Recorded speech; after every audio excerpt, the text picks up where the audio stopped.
Hello everyone, कैसे हैं आप सब। एक बार पुनः से कोचिंग क्लासेस पर स्वागत है। उम्मीद करता हूं आप सब अच्छे होंगे, मस्त होंगे, बेहतर होंगे। क्लास 12 फिजिक्स में चैप्टर 4 चल रहा है और आज एक फिर से नए लेक्चर के साथ हाजिर हूं। आज एक महत्वपूर्ण क्वेश्चन, ऐसा क्वेश्चन कराने वाला हूं जिसमें कुछ ऐसे लॉजिक चीजें हैं जो आपको समझ में नहीं आता है। मैं गारंटेड कहता हूं कि आपको समझ में आएगा, बस थोड़ा सा वक्त तो देना पड़ेगा।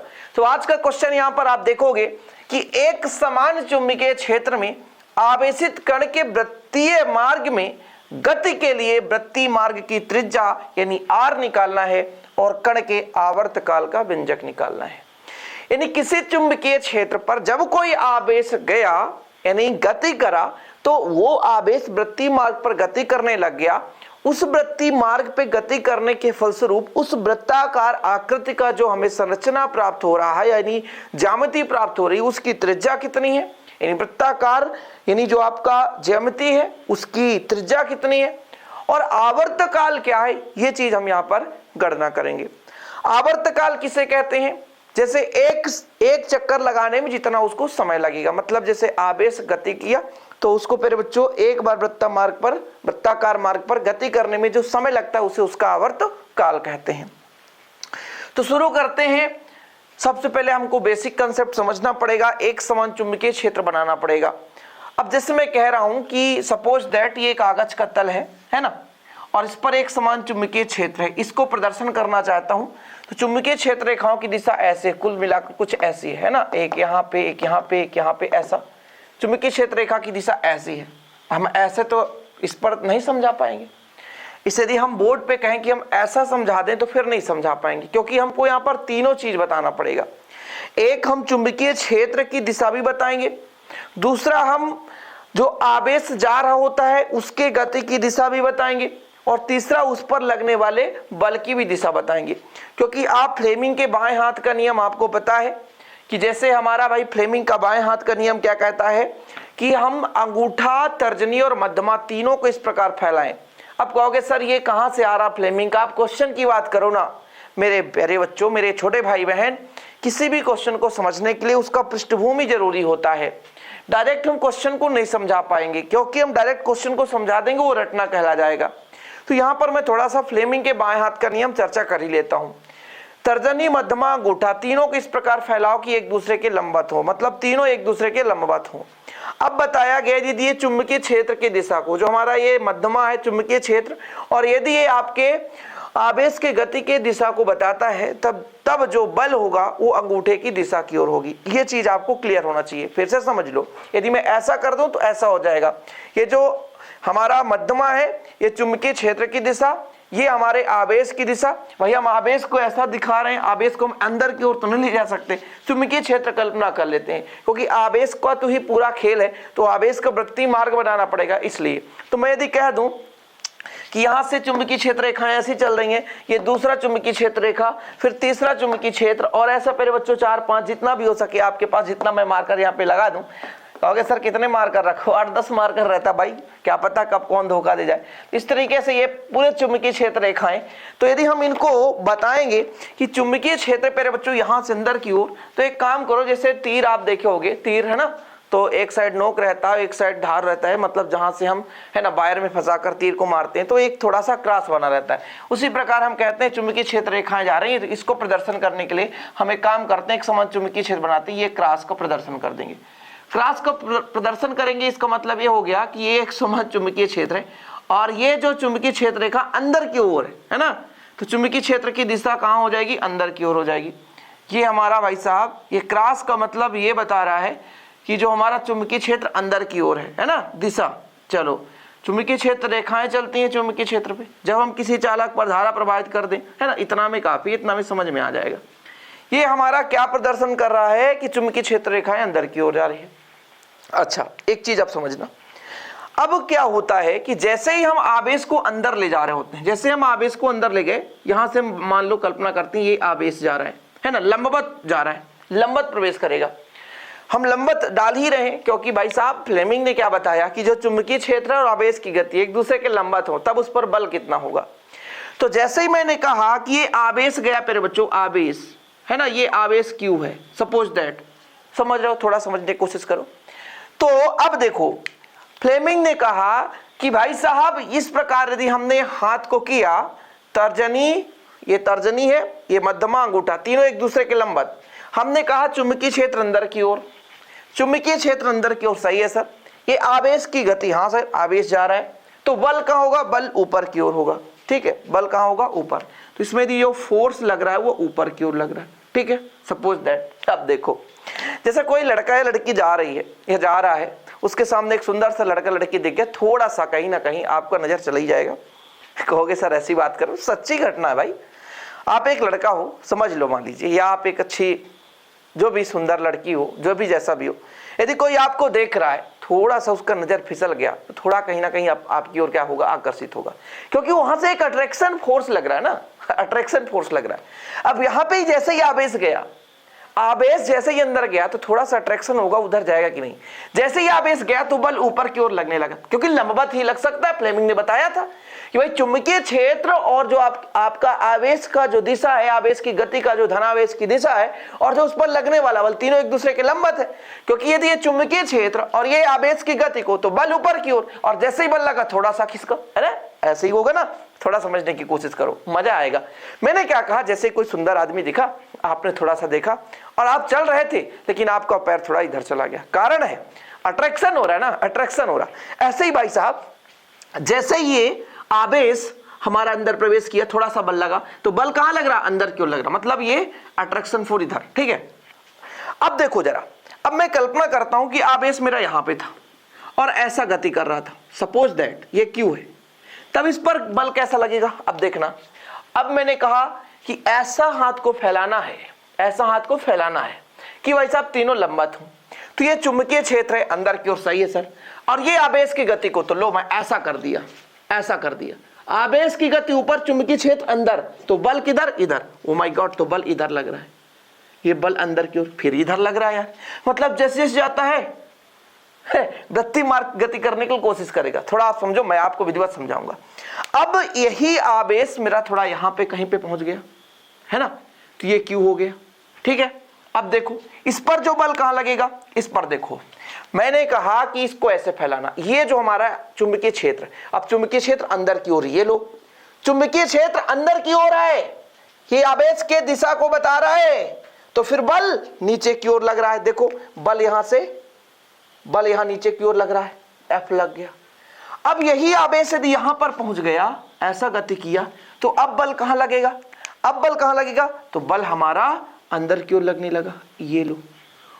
मतलब आवेश पर यार बल की बात करें तो ये आवेश भाई साहब, यदि मैं इसको ऐसा मिला दूं तो ये एक प्रकार से वृत्ति मार्ग की आकृति का दिखने लग गया,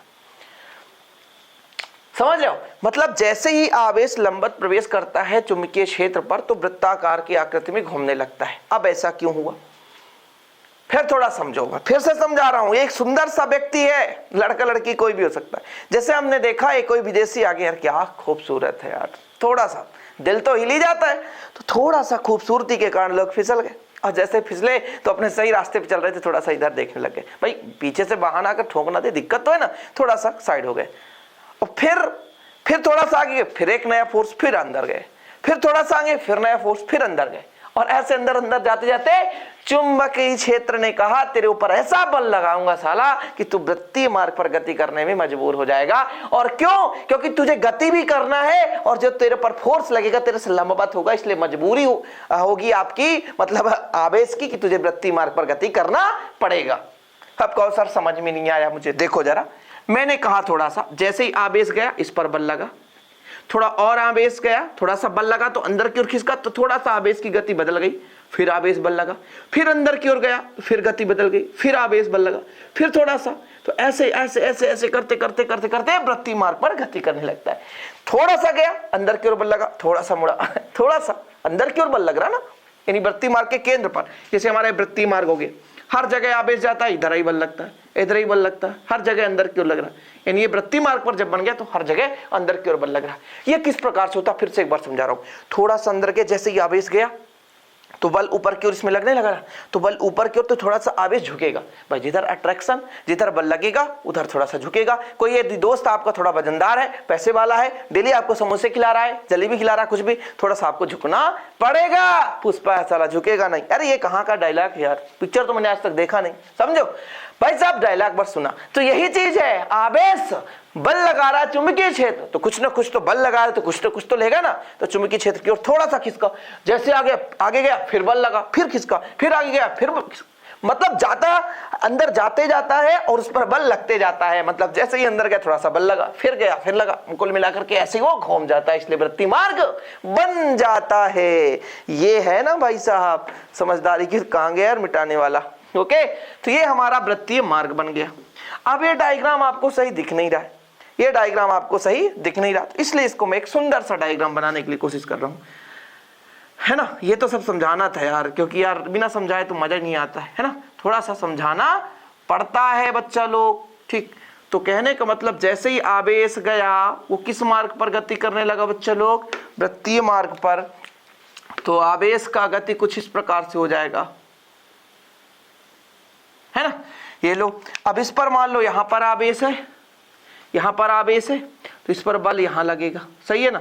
इसके लंबवत वेग है ना आवेश का, और इस पर बल लग रहा है आवेश के पर। यदि आवेश यहाँ है तो इसका वेग की दिशा ऐसी हो जाएगी और इसके लंबवत बल अंदर की ओर लग जाएगा। यहाँ पर यदि आवेश है तो वेग की दिशा ऐसी हो जाएगी, बल अंदर की ओर लग जाएगा, है ना। आवेश है, बल अंदर की ओर लग जाएगा क्योंकि लंबवत बल लगता है। ये सिंपल है, ये डायग्राम आपका बन चुका है। अब इसकी त्रिज्या मान के चलेंगे स्मॉल r, जिसका मान निकालेंगे, और प्यारे बच्चों कैपिटल T आवर्तकाल निकालेंगे। शुरू करते हैं, थोड़ा सा माना लिखना पड़ेगा, है ना। माना एक आवेशित कण, है ना, यहां से लिखना शुरू करो, कोई दिक्कत। माना q परिमाण का एक आवेशित कण चुंबकीय क्षेत्र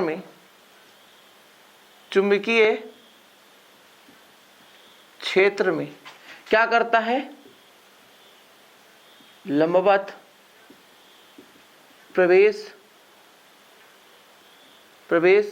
करता है। मैंने लिख दिया, माना एक आवेश था, क्यू परिमाण का था, चुंबकीय क्षेत्र के लंबवत प्रवेश करता है। जब ये लंबवत प्रवेश करेगा तो फिर इस पर कुछ ना कुछ बल लगेगा, जिसका वेग स्मॉल भी है। तब आवेश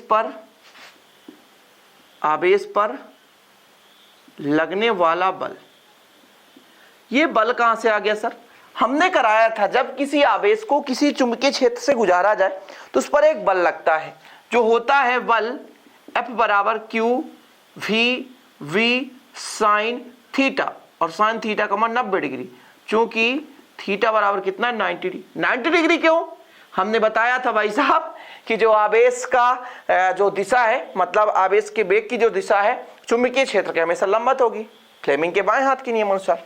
तो यहाँ पे F बराबर कितना हो जाएगा Q V, ये समीकरण 1 दे दो। 90 डिग्री के साथ ही अंदर प्रवेश करेगा बच्चा लोग, तभी ये हम निकाल सकते हैं, अन्यथा नहीं निकाल सकते। अब यदि हम कहें फ्लेमिंग के बाएं हाथ के नियमानुसार, फ्लेमिंग के बाएं हाथ के नियमानुसार, फ्लेमिंग के बाएं हाथ के नियमानुसार जो आपका देखो जरा, जो आपका है आवेश का वेग, है ना, नियमानुसार वेग v व चुंबकीय क्षेत्र भी लंबवत होंगे। सही है कि नहीं, लंबवत होंगे, क्या होंगे, लंबवत होंगे। तब इस पर एक बल कार्य करेगा, इस पर लगने वाला बल F लंबवत होगा, और यह तभी संभव है जब आवेश वृत्तीय मार्ग पर गति करेगा। क्या करेगा? गति करेगा। ये कब संभव है प्यारे बच्चों? जब वृत्तीय मार्ग पर गति करेगा, तभी वो एक दूसरे के लंबवत हो सकते हैं, अन्यथा लंबवत तो नहीं होंगे। ठीक है। अब यहां पर यदि मैं कह दूं कि जैसे ही कोई आवेश किसी चुंबकीय क्षेत्र पर रखा जाता है, सही बात है, तो उस पर एक बल का अनुभव होता है जो QVV sin थीटा के बराबर होता है। ठीक, ये चीज तो क्लियर है, जिसे हम लॉरेंज बल कहते हैं कि यदि किसी चुंबकीय क्षेत्र पर आवेश को रखा जाए तो आवेश जितने बल का अनुभव करता है या चुंबकीय क्षेत्र द्वारा आवेश पर जितना बल लगाया जाता है उसे हम लॉरेंज बल कहते हैं। अच्छा, अब ये लॉरेंज बल के कारण घूम रहा है वृत्तीय मार्ग पर। अच्छा, वृत्तीय मार्ग पर किसी वस्तु को घूमने के लिए उसमें चाहिए अभिकेंद्री बल, अंदर की ओर लगने वाला बल, और ये जो बल है वो लॉरेंज बल उसको प्रदान करेगा।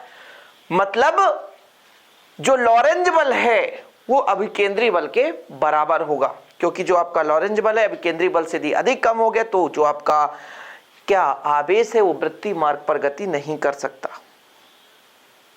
समझ रहे हो? तो भाई साहब, इसमें अभिकेंद्री बल कैसे उत्पन्न होगा? यही जो लॉरेंज बल है वो अभिकेंद्री बल प्रदान करने वाला है। तो आगे लिखना है, इतना दिख रहा है। चलो आगे देखो, वृत्तीय मार्ग में गति करने के लिए, वृत्तीय मार्ग में गति करने के लिए लॉरेंज बल आवेश को अभिकेंद्रीय बल प्रदान करता है। अभिकेंद्रीय बल प्रदान करेगा, और जब अभिकेंद्रीय बल प्रदान करेगा प्यारे बच्चों तो सिंपल है, जो आपका लॉरेंज बल है वो अभिकेंद्रीय बल के बराबर हो जाएगा। तो इतना आप लोग थोड़ा सा स्क्रीनशॉट ले लो, क्योंकि अब मैं यहां से क्लीन करने वाला हूं, क्योंकि बिना आगे किए भाई साहब है ना थ्योरम लग ही नहीं सकता। यहां तक क्लियर हो जाए आपका, फिर मैं क्लीन कर देता हूं।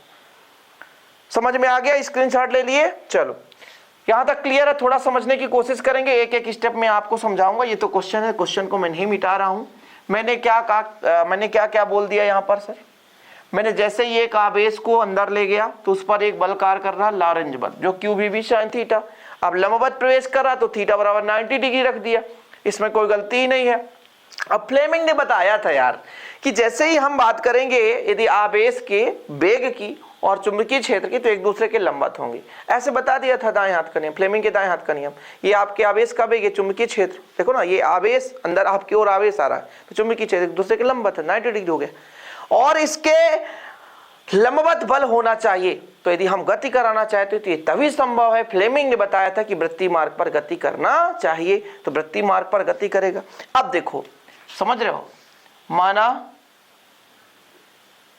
आवेश का द्रव्यमान स्मॉल m तथा माना आवेश का द्रव्यमान, भाई आवेश है कुछ ना कुछ द्रव्यमान होगा, तथा वृत्तीय मार्ग, कीड़े भाई काट रहे हैं, वृत्तीय मार्ग की त्रिज्या कितना ले लें बच्चा, कितना ले लें? स्मॉल r है, स्मॉल r है, आपके आधार पर ले रहे हैं। तब नीचे नहीं मिटाया हूं, क्यों? क्योंकि भाई साहब यदि नहीं लिखे हो तो लिख लो। तब ये जो लॉरेंज बल है ना, जो लॉरेंज बल है यही अभिकेंद्रीय बल होगा, यही आपका अभिकेंद्रीय बल होगा। जो आपका लॉरेंज बल है यही अभिकेंद्रीय बल होगा।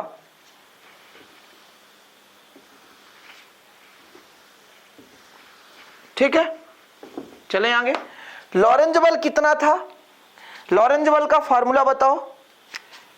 QVV था। अब साइन थीटा कहां गया सर? तो साइन थीटा गायब हो गया, क्योंकि साइन 90 का मान 1 होता है। साइन 90 का मान 1 होता है, याद कर लेना। अरे यार अभिकेंद्रीय बल आ गया सर, अब क्या करें? 11th क्लास में पढ़े थे अभिकेंद्रीय बल का mv² बटा r, जहां r उसका वृत्तीय मार्ग का त्रिज्या है, v आपका वेग है, चाहे पिंड गति करे चाहे यहां तो आवेश गति करा तो आवेश के लिए हो गया। यहां तो आवेश गति कर रहा है। अच्छा, मुझे तो त्रिज्या ही निकालना था सर, ये पहला क्वेश्चन वृत्ति मार्ग की त्रिज्या, तो आर को इधर ले आते हैं, तो आर बराबर कितना हो जाएगा mv² बटा qvb। अच्छा, एक v से भी काट दो, ऊपर जो आपका v² है तो एक v से भी काट दो, तो mv बटा आपका हो जाता है qb। अच्छा, एक चीज और आपने पढ़ा है, द्रव्यमान गुणे वेग बराबर होता है संवेग। चूंकि p बराबर होता है m इंटू v, इसलिए स्मॉल r बराबर हो जाएगा p अपान qb। ये आ गया, क्या आ गया, ये आपका आ गया क्या भाई साहब, त्रिज्या। किसका त्रिज्या, वृत्ति मार्ग की त्रिज्या। तो यहां पर लिख सकते हो यही वृत्तीय मार्ग की त्रिज्या है। ठीक है, कोई दिक्कत तो नहीं होनी चाहिए। यहां तक यदि क्लियर हो जाएगा तो अब हमको निकालना है क्या, निकालना है कण का आवर्तकाल। तो आवर्तकाल कैसे निकालते हो थोड़ा देखिएगा। कण का आवर्तकाल, कण का आवर्तकाल, आवर्तकाल का मतलब यह होता है मेरे बच्चों कि एक बार पूरा चक्कर लगाने में कितना समय लगा, यानी ये यहां से यहां तक चक्कर लगाने में कितना समय लगाएगा। तो समय बराबर देखो, चाल बराबर होता है दूरी बटे समय। क्या,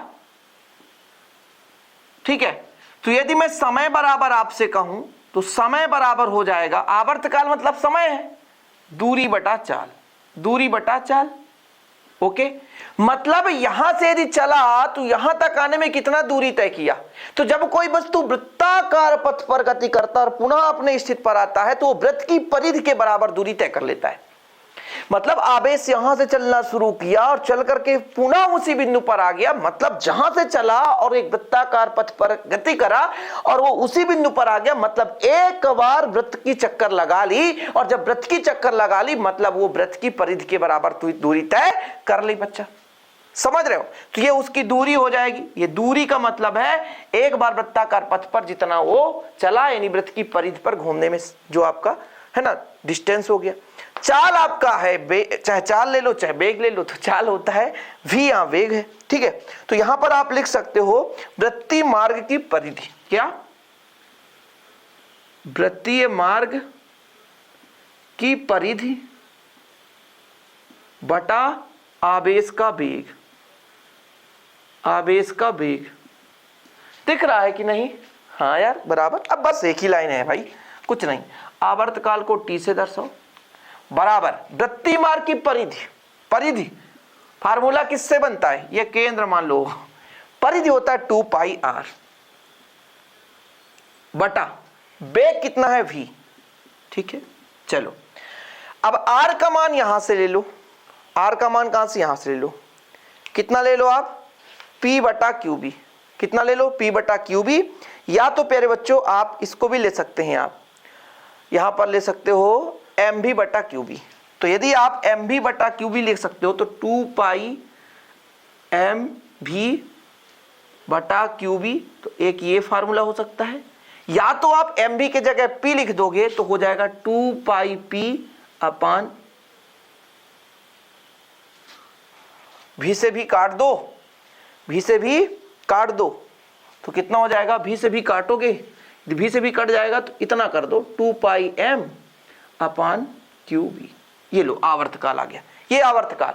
साइक्लोट्रॉन पढ़ोगे तो आवर्तकाल यही आएगा, साइक्लोट्रॉन पढ़ोगे तो यही त्रिज्या निकल कर आएगी और यही आवर्तकाल, क्योंकि साइक्लोट्रॉन पे यही सिद्धांत लागू होगा बच्चा लोग, यही सिद्धांत लागू होगा। तो आज का जो छोटा सा लेक्चर है काफी हेल्पफुल रहा होगा। प्लीज आप लोग सेशन को शेयर कर दिया करें, और ये मेरा पर्सनल नंबर है जिस पर आप कांटेक्ट करके नोट्स ले सकते हैं। ये मेरा पर्सनल नंबर है 96 85 29 91 49, है ना। 100 रुपये चार्ज है वन सब्जेक्ट का। बेहतर रूप से तैयारी करें और अच्छे तरीके से तैयारी करने के लिए आप नोट्स भी बेहतर ले लें। उम्मीद करता हूँ वीडियो पसंद आएगा, पसंद आए तो लाइक करें, शेयर करें। जय हिंद, वंदे मातरम।